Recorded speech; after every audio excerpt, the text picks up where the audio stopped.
Mike's on. He's ready to go. On the Fan. New York Sports Radio. Mike's on. Mike's on. He'll get you the sports any way that he can. It's Mike Francesa On the Fan. Sports Radio 66 and 101.9 FM. WFAN. All right, a little after 6 o'clock on this Monday evening. Casamigos Tequila, as always, brings you the program, brought to you by those who drink it. We'll take you up to 7 o'clock. Salicata at 7, because JJ worked earlier today, they tell me, because everyone's on vacation. Well, some people are on vacation. So they got the vacation schedules going right now. Hey, how would you know the difference between vacation and regular time with what's going on now? We do know that just minutes ago, the players rejected the owner's 60-game proposal. The feeling now is that if there's going to be a season, it will be one that the owners implement, which means that the players can take the grievance to court. But, hey, the bottom line is maybe they get a 50-game season, maybe they don't. But I'll tell you what we're watching. As we watch this stuff unfold, as we watch the problems in Florida and Arizona and Texas, etc., as we watch all these teams, the college football teams, what's happened with the baseball teams, what happened with the Blue Jays, what happened with the Phillies, the stuff you heard about guys down in Yankee camp, it becomes harder and harder to even envision anybody getting a season going, no less continuing it without interruption. I really have to see it to believe it now. I mean, I don't care if somebody comes to an agreement, as you've already had in the other sports. I have to see these seasons start and see them get underway before I believe anything, because I haven't seen anybody even got a training camp going yet in a team sport. We haven't seen anything that has worked at all. Forget soccer. I'm not talking about soccer. Europe has handled this very much differently than we have, so I'm not talking about that. I'm talking about in our country. We've seen the golf work, and I did again yesterday at Hilton Head. It'll be up in Connecticut this week with a good field. No Tiger, but a good field. But I just question whether the atmosphere is one the players will believe in. The climate and the controlled areas are one that they can actually get done. What happens when a team has a breakout, which that's all we've seen so far is breakouts everywhere. So with that being the case, I just don't have a lot of confidence that we're going to see the big sports as we know them, see them before we get some help in terms of therapeutics or a vaccine. And I think a vaccine probably will not happen until after the new year. A therapeutic may be in the fall, a vaccine may be in the spring. That's what I think the timetable. So I try to follow this stuff. That's the closest I can see people putting real projections on. I try to follow it from a financial standpoint, from a business standpoint, and look at the companies that are involved. I read some of the stuff, and that's what you're hearing from doctors. Fall, maybe therapeutics. Spring, maybe, and that spring is fast for a vaccine. Plus, there's all kinds of issues with the vaccines, getting it transferred, getting it mass-produced, getting it sent around to places. I mean, you'd have to load up hundreds and hundreds of airplanes just to get the stuff transported around to places. I mean, so whether it starts in Europe and comes here, or starts here and goes to Europe, whatever it is. I mean, there are so many things that have to be worked out. So baseball said no. What else is new? Players voted down. I think it was 33-5, I think the vote was. Now they'll probably implement. We'll see. That still doesn't get them past the problems they have right now. And I'll tell you, a lot of owners don't want to play. And do not think the NFL wants to play unless my understanding is this. Let me put it this way. NFL usually has a pretty good grip on things. They feel that they don't want to start their season unless they think they can play it, because to start it early and have it interrupted puts them in a bad place financially, the owners, for a variety of reasons, which I'm not going to get into now because it doesn't matter. The point is, though, that's their nightmare scenario. Their nightmare scenario is they play 2 weeks and shut the sport down. They don't want that. They would rather not start the sport. It would be far less costly. So that's what they need to see. They need to see this from the other sports. That's why I would not be surprised at all to see the NFL back it up to the middle of October for a variety of reasons. But the other reasons being, let's see how these other sports do, whether they can actually get through a season here. Remember, everybody was counting on Florida, and now Florida's blowing up. Everyone was counting on Arizona, Texas, Florida. Those three states right now are all in trouble. So we don't know where we are right now. We did learn today that the PGA will be played without fans out in San Francisco. The major will be played in August in San Francisco without fans. There had been talk of moving that to Quail Hollow, but not happening. They did get the tournament played yesterday. It wasn't great to watch. Listen, that course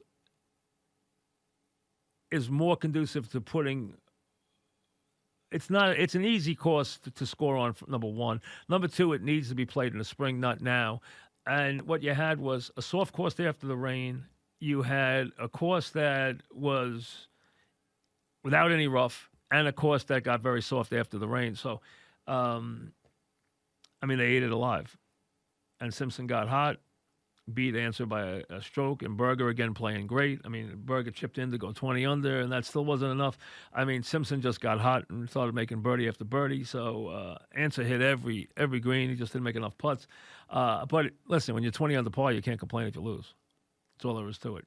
Tiz the Law did what he had to do this weekend. Took care of that for horse racing. I'll get into that a little later too. But your headline right now is that the owners and the players still don't have a deal. Players turned down the deal. Now you wait for an implement. But I'm telling you, the biggest story is I don't know if any of these sports really believe or any of these players feel confident that they can get this done. There is nothing you've seen so far when a team has gotten together that has given you any confidence they could pull this off. So I think there is at least a 50-50 chance that we don't see a team sport back, one of the big sports back, before there's a therapeutic. That will give people confidence that they can go out, congregate, get the crowds back, the whole shebang. There's two other stories. The Adams story to me is a non-story. The Jets, nobody's going to give the Jets enough for him, and the Jets are crazy if they give him a new contract. Call his bluff. Make him play on that contract. It's a decent contract. Let him do what other players have done too. Play through your rookie contract. It's not a bad contract. Play through your rookie contract, and then you can complain. You know that. You're still going to make money. And if I'm the Jets, I don't give him a dime. You know what? They were 16-32 with him. They can go 16-32 without him. And I'm telling you right now, if somebody is dumb enough to give you a big deal for him, trade him. Because he's just going to make life miserable every day. It's all he's done is make life miserable. He's going to continue to make life miserable. So he's never going to be happy. You got a guy here basically talking about other teams while he's still a member of the Jets. Why do you want that nonsense? That's not the guy you want. You want a guy who's good. He's got talent. I'm not saying he's not a great player because great players make teams better, and he's never made the Jets better. He's got a lot of talent. He's got a chance to be a really good player. But you know what? What he's shown is that he wants to separate himself from a losing team. I'm good. The rest of the team's bad. So, listen, I don't want anything to do with him. And he's already talking about being on other teams. You want a guy who's already talking about being on other teams? Let's play the Dallas Cowboys so bad. Get the Dallas Cowboys to pony up for you. Put a good deal on the table. I'd grab it so fast your head would spin. And then you have the Mets and the idea that Mike Rapoli, who I know pretty well. I'm not saying Rapoli and I, hang out together. But listen, I think I know him pretty well. You've heard him on my program. You've heard him blast St. John's on my program last spring, which got us both in a little trouble with St. John's, but that's okay. They deserved it. If Rapoli comes in with A-Rod and J-Lo, it gives them a legitimate money guy. They needed that, as I told you from the beginning. Here's the thing, though. If Rapoli's in, he's the boss. He's going to run the deal, and he's going to be the main guy. He's going to be the managing general partner, not A-Rod, not J-Lo. They're going to become the secondary and tertiary partners. The lead guy is going to be Rapoli, otherwise he's not going to come in. Rapoli's either going to run things or he's not going to come in. There's only one managing general partner in one of these deals. He's going to be the managing general partner or he's not going to come in the deal. That's all there is to it. He's not going to come in and let somebody else run the team with his money. That's not going to happen. So I can't see him not coming in and being in charge. He's the type of guy, I know him well enough to know that he's, not a shrinking violet. He's going to be in charge. And would he be a good owner for the Mets? I think, you know what? I think he could be. Now, you never know if a guy's a good owner until he becomes the owner because he's got to make the right decisions. But the bottom line is he's a very astute businessman. He is a very aggressive businessman. He's a local guy. He's a big fan, and he's been successful his whole life. So that's the kind of guy you want doing it. So if I'm a Met fan, would I look for him to be the lead guy in a deal? Would I be happy with that deal? I think you would. But then he's got to get the right people in place. But listen, it's not going to be someone else is running the deal and they're using Rapoli's money. I would be stunned if that were the case. If Rapoli's in the deal, he's the boss. He's the lead guy. I'd be shocked if that weren't the case. But does he have the money? Can they make the deal with Rapoli in the deal? With A-Rod and J-Lo? Yes. They get a couple other minority players in there. But with Rapoli there, they have enough money to make the deal. Absolutely. I don't think there's any question. But he, I would think, would be the boss. I'd be shocked if he wasn't. I would be shocked. And, he's close to, he's very close to David Wright. He's close to a couple other ex-players. He's got to listen to the right people. And if he does that, you know what? He could be successful. He's an astute businessman and he's an aggressive businessman. And that's what you want. You want someone who wants to win and someone who will put his money to win. That's what you want in an owner. You want an owner that knows what he's doing and isn't afraid to be aggressive. That's all you want in an owner. If you get that, you take your chances. That's all a fan wants with an owner. Someone who wants to win, someone who burns the win, and someone who's astute at what they do. You get that, you got a very good chance. And I think you get that with Rapoli. If he winds up being the guy. My understanding is there are more than one candidate here. I do not know if Stevie Cohen is still in or out. We know there's other candidates. I've heard the number 4 as candidates. That's the number I've heard. I don't know if it's accurate or not. I wouldn't know. I do know that in talking to people who do know, meaning the Mets, in the last week, they told me something would happen this year. Not immediately, but there would be something happening this year. As to whether it would be sooner or later, they said, it doesn't have to be sooner, but something will be happening this year. Whether it's Rapoli in a group with A-Rod and J-Lo and whoever else is in the deal. But listen, if Rapoli's in the deal, that's the name that you're going to worry about because he's going to be the guy in charge. It's not going to be somebody else, and Rapoli's money. I would doubt that would be the case. That doesn't sound like the Rapoli I know. He's going to be in charge if he's there. And I think Met fans would be okay with that. But there are other candidates. There's other players involved, and we'll see where it goes. But I do think that before this year is over, I do think there will be a new buyer. I don't think it has to be tomorrow, but I do think it will happen before October. I think there will be a buyer. I do think that will be the case. All right, we'll get to your calls on any of these subjects. We'll get you updated on the baseball thing from whatever else we hear. But again, players turn the deal down. What a shock.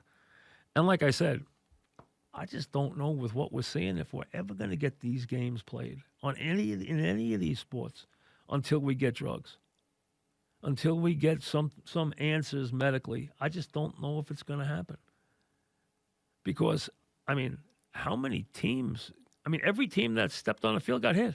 Every single one, whether it was Clemson, whether it was Texas, whether it was Houston, whether it was the Blue Jays. You heard some fact coming out of Yankee camp, the Phillies, Tampa Bay Lightning. Way too much. Back after this. It just means baseball will implement probably a schedule. That's all. The players will want baseball to do that because then they can file the grievance they want to file. So, and that's what they're looking for. Mike in Bayside starts us off. What's up, Mike? Mike, I'm a St. John's grad. I'm from Queens. I love horse racing. Mike Rapoli has to buy the Mets, Mike. Rapoli is his name. Rapoli. Rapoli. I knew people that worked at Vitamin Water when there was 8 employees. Let me say this. If he buys the Mets, everyone in horse racing, and we know everyone in horse racing, the movers and the shakers, probably 60% Yankee fans right now, that group, they're going to become... Well, that doesn't matter. Listen, none of that matters. All you do is you buy the team. If you buy the team, okay, you put right people in and run the team successfully, you can win. If you win, the fans will come. Thanks for the call. That's all that matters. It doesn't matter that fans are going to change. The Yankee fans aren't going to become Met fans. Come on. That doesn't happen. I mean, that's not what it's about. You know, listen, if he comes in and he's aggressive, and he makes the right moves, can have a winning product. That's what it's about. All fans want is an owner that cares and has capital. That's it. Cares and has capital. And they'll take their chances with the rest. They want the owner they want to feel like the owner wants to win. See, that's what Yankee fans always loved about George, is they always knew George wanted to win, that he burned to win. Doesn't mean he always made the right move. A lot of times George made the wrong move, but he burned to win. And if you have some resources so that you can burn to win and not have any money, but if you have resources and you can compete and you care, well, then it's about putting the right people in the right spots. Matt in Manhattan, what's up, Matt? The events of the last week have definitely made it seem less likely that the major professional sports are going to start up again. I would agree. As a huge fan, I couldn't blame it if a lot of it's about player safety. But one thing, though, is that college football doesn't seem to be particularly deterred by this. And I was just wondering what your thoughts are about, these are athletes that don't really have a say in the matter. How do you figure college football hasn't been deterred? The teams that started all shut down. No, I know, but I think that the Big 12 and the SEC really want to play. Yeah, but I heard they might play in the spring. I mean, I guess, but the thing is that they don't seem particularly concerned about having a vaccine. I mean, I think they just want to get the games in. Well, but if they don't have people in the stands, they ain't gonna make any money. Yeah, but it's ironic though that the players are actually in greater danger than the people in the stands in the outdoor stadiums probably are anyway. But yeah, I agree. They need the money, but they have huge TV contracts too, though. I mean, I feel like they could play even without. Well, there's one difference: they don't pay the players. No, that's what I mean, though. So I was just wondering what your thoughts are about that. And that trickles down listen, to but remember, they have to deal with player safety on a completely different level. These guys are they're not pros. They're student athletes.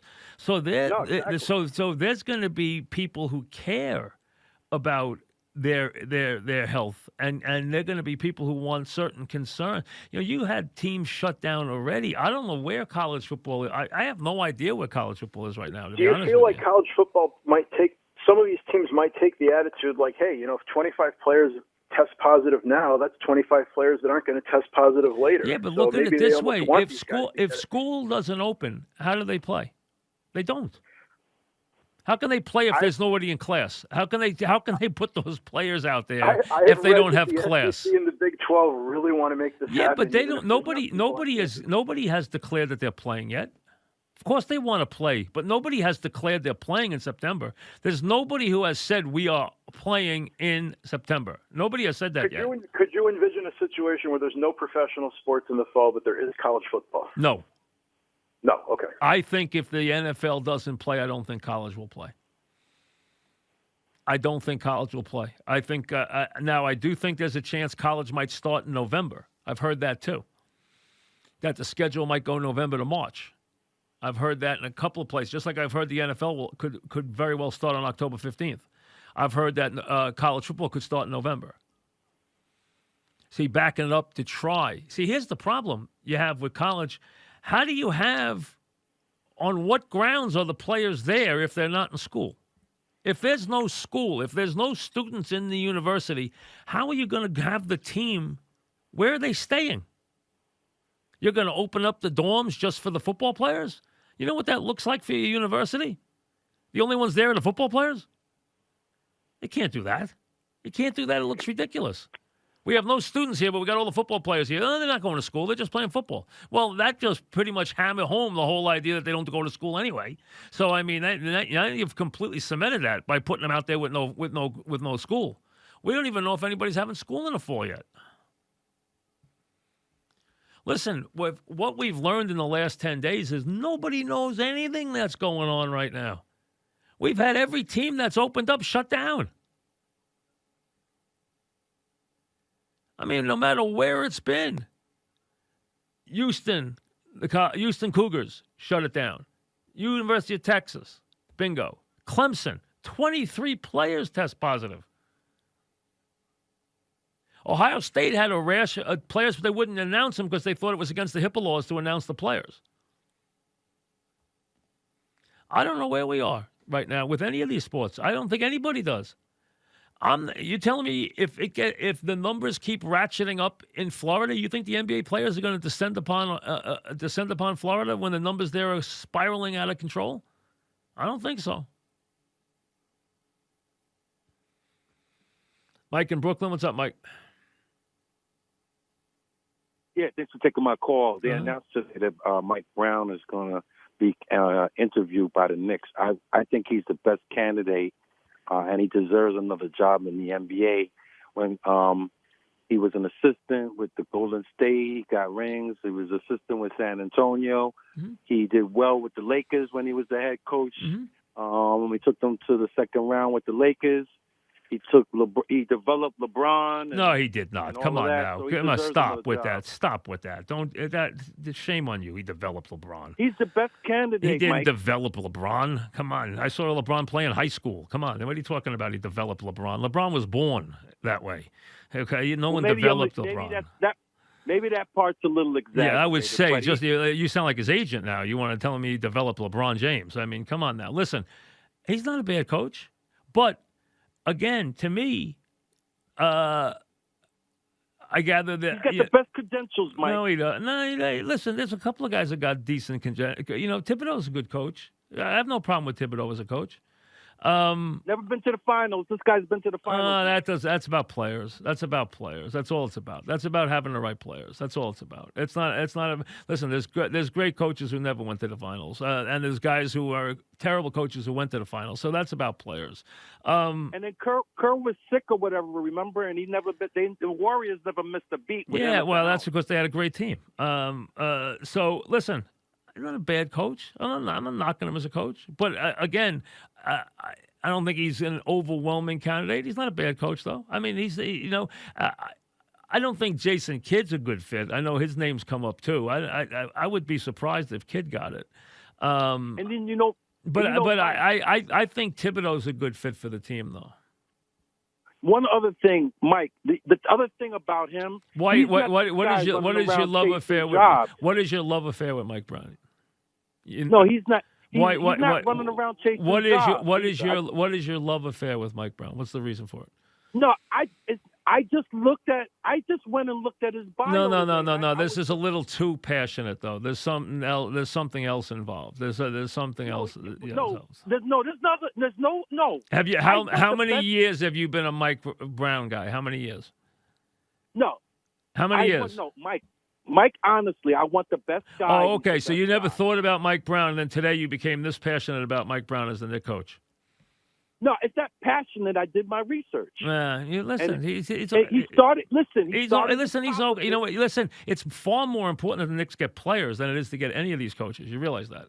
I mean, they need players. They need players in the worst way, because right now the team they have, nobody could win with it. So you're coming in, you're going to get fired. Nobody in the NBA develops teams into champions. It doesn't happen. There's no such thing. You have to get top players on your team. That's the only way it works. So Knicks have to be able, and thanks for the call, they have to procure major talent. Otherwise, nobody wins. There's nobody, I don't care who it is, nobody develops championship talent. You can develop a couple of players. You can be a guy who's good at developing players. You can be a guy who's good at, enhancing skill. There are many guys, on different levels that are very good at enhancing individual skills of players. Atkinson's good at it. Patino's excellent at it on the college level. But again, you still need players to win. You still need top players to win. And the Knicks need players in the worst way. But is Brown a guy who doesn't have credentials? He's got credentials. I still think he's a bit of a long shot. Back after this. 1959 for Mantle on this day, 1999 for Bernie. Both wound up the day with 44 RBIs. Mantle had 2 home runs. He went 3 for 5 with 6 RBIs. Big game. Hit his 16th and 17th homers off Ray Herbert and Bob Grimm. 3 runs scored, 6 RBIs. Was hitting .314 at 44 RBIs, 17 homers. Bernie went 4 for 5 with 2 RBIs and 2 runs scored, and he finished up the day with 44 RBIs in the 7-0 Yankee win. So 40 years apart, 59-99, 44 RBIs for the 2 switch hitters. All right, back to the calls we go on this Monday program. Players turned down. Now they wait for the owners to implement. Rapoli joins the A-Rod, J-Lo group, reportedly. I haven't talked to Rapoli yet, so I have not called him today when I heard the news. All I would tell you is that I would think he'd be the lead guy if he was going to be involved. I can't see him not being the lead guy if he's involved. Al in Brooklyn, what's up, Al? Yeah, Mike, how you doing? Good, what's up? Very good. I want to lighten the mood a little bit. Listen, tell me about this Paul McCartney meeting. I read it in the papers the other day, too. How'd you meet Paul McCartney? Well, somebody screwed the whole story up because they said that, but I will give you the story. I sat next to him in a Knick game. And, oh, my God. Yeah, okay. And I went to the Knick game, and he was coming to the Knick game that night, and I sat next to him. And I got to sit next to him during the whole game and chat with him during halftime. And it turned out that his wife and her son were big fans of the Mike and the Mad Dog show. So they were very friendly, and that was the whole thing. And they said that somebody wrote that, or said to me, at least that's what somebody told me because I didn't read it, but I said that McCartney asked for a picture. I never said McCartney asked for a picture. I said his wife asked for a picture. And then Paul asked me if it's okay if his wife took a picture. And they did take a picture of us that night with his wife, who was very nice in the photo. And, I'm sure they're still together now. They were very happy then.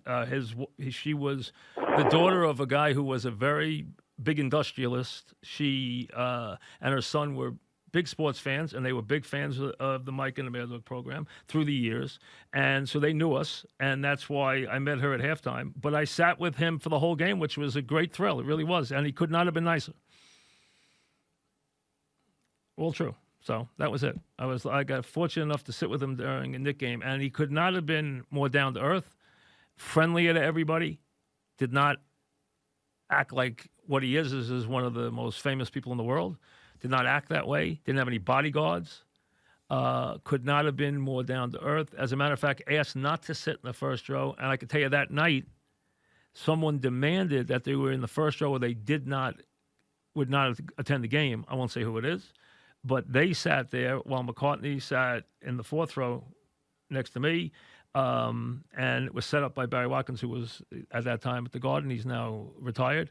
But it was a big thrill. And I sat with him during the game. He could not have been friendlier. He could not have been nicer. Same thing with his wife. They could not have been nicer. And I could tell you, she told me that they didn't travel with bodyguards, and no one ever bothered him. And then about 2 years later, and I didn't stop him to say hello, I was with my wife in Nantucket, and he was walking down the street on the other side of the street by himself, just around evening time, about 6 o'clock in Nantucket, down one of those side streets in Nantucket. If you've ever been there, you know the streets I'm talking about, and nice, right where the restaurants are and all the shops. And he was just walking down the street by himself. So she said he traveled that way all the time, which is amazing when you think about someone who's that well known, that famous. You see all these people come and they have 6 and 7 bodyguards, and they want all kinds of precautions. He is one of the most famous guys in the world, and he didn't have anybody with him. Nobody. And she said he traveled that way all the time, which was fascinating. And like I said, he could not have been a nicer guy. Gary in Jersey City. What's up, Gary? Yeah, Mike. What do you think of the Derby? And do you think Bob Baffert is dirty?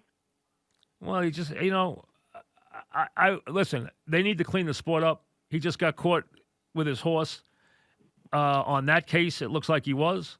His horse was. So the trainer is responsible for the horse. And I think they have to put the hammer down on any of those trainers that use anything on the horses. It's hard enough to win horse races. He has great stock. We know that. And he's a very talented trainer. But if he's taking shortcuts, I hope they catch him every time. They caught him at Oak Lawn. So, again, I don't know if it's a one-time thing or not. I can't say because I don't know. But in that instance, they caught him. As far as Tiz the Law, it's a tricky situation now. I think Tiz the Law is the real deal. I told you that last week before the race. I was not surprised by anything in the race. I thought he was much better than anybody in the field. Now, here's the tricky part. They would love those people up there who own this horse. And they're amazing because with Barclay Tagg, they don't spend a lot of money on horses, and they only buy New York breds, and now they've had 2 great horses, which give them credit. That's an amazing achievement. They want, I know, in the worst rate to run at Saratoga in the Travers, but the Travers doesn't set up well for them because here's the deal. They want to win the Triple Crown. They just ran on Saturday.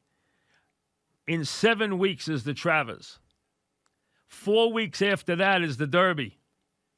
And then 4 weeks after that is the Preakness.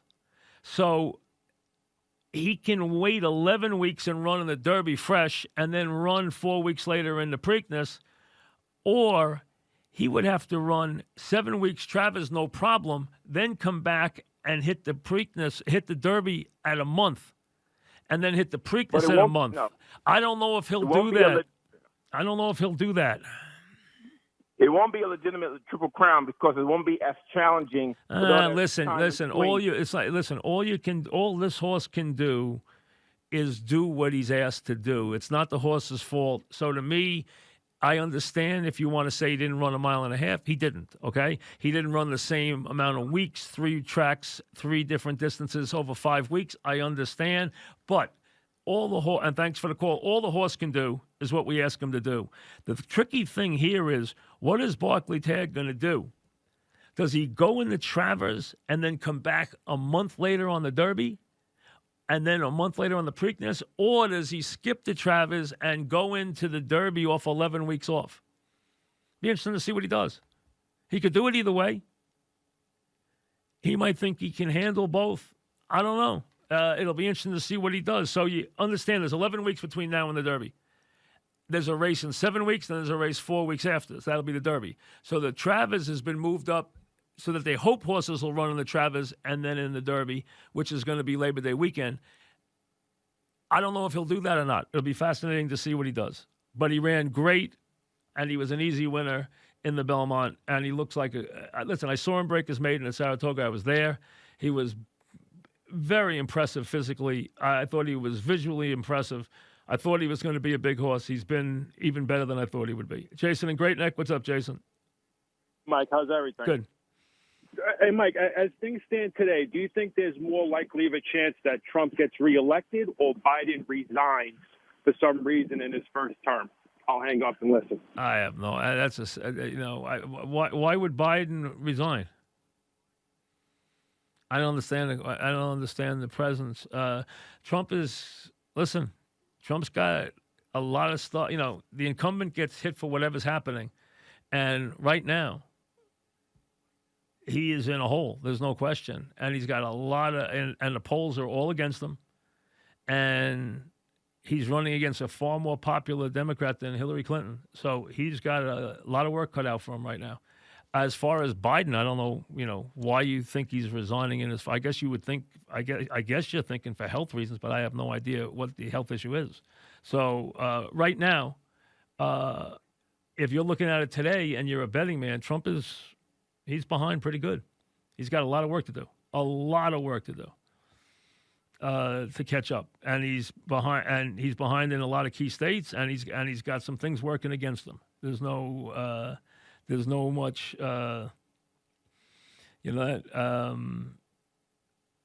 there's not much you can do. You're going to pay, as the incumbent, you're going to get hit with whatever's going on. I mean, that's the way it works. All right, let's get to Joe in Levittown. Go ahead, Joe. Hey, Mike. Good afternoon. Good afternoon. Quick question with Tiz the Law now. Would his value in the stud be worth more or less if he wins the Triple Crown than if it was a regular Triple Crown season? And Less. plus, could he maybe Less. run in a lesser stake before the Travers? And is he going to go in the Breeders' Cup then, too? Or if he wins the Triple Crown, is that he's done? I don't think there's any way where the Preakness is this year. I don't think there's any way he runs in the Breeders' Cup. I'd be shocked. Okay. I would be Now shocked. also, He will be worth a lot. That's a young sire that's just starting Right. out. He will be worth a tremendous amount if he wins the Triple Crown. I still think it's a Triple Crown. I understand it's not the conventional Triple Crown. First of all, nobody in breeding cares about the 1.5 mile race, as you know. Nobody cares about it. Okay, right. So that's an unconventional. Listen, from the America Travers anyway, is a key race, but I don't know if he's going to risk the Travers to run twice like that in a month after. So it's going to be interesting to see how he do it. But they love Saratoga, those people. It'll be interesting to see if they think they can run 7 weeks to the Travers is perfect, but then it's 4 to the Derby, 4 to the Preakness. Right. But now also, that's why I think it's a legitimate Triple Crown in a way, because you're going to have more developed 3-year-olds coming at them at the end of the year. Whereas we're basically the Kentucky Derby, these horses still basically almost 2-year-olds. Now you're getting these developed horses that have had a couple of races. And even though this was a screwy year, you're going to have a ton of horses coming at you, especially if he wins the Derby. I could see the Preakness being wide open with the horses coming from Maryland. The thing I would say is why I think he might go in the Travers is because Tag is a guy who's an old school guy. And he likes to run his horses. So he's not one for giving his horses a lot of time off. So he might think 7 weeks is good. I'll go easy on my horse now. I'll run in the Travers. Remember, if he gets beaten the Travers, it doesn't kill him. Right, exactly. So and he could come back for the Triple Crown. Right. He's still got the Derby sitting there. The Derby's the key to the whole thing. And the bottom line is he's got that a month later. It's a big race. No, it's Will he be able to tell the jockey, don't run him too hard? No. If they go in the Travers, they go in the Travers. They go in the Travers to win. Listen, these people, they love Saratoga. Saratoga means everything to them.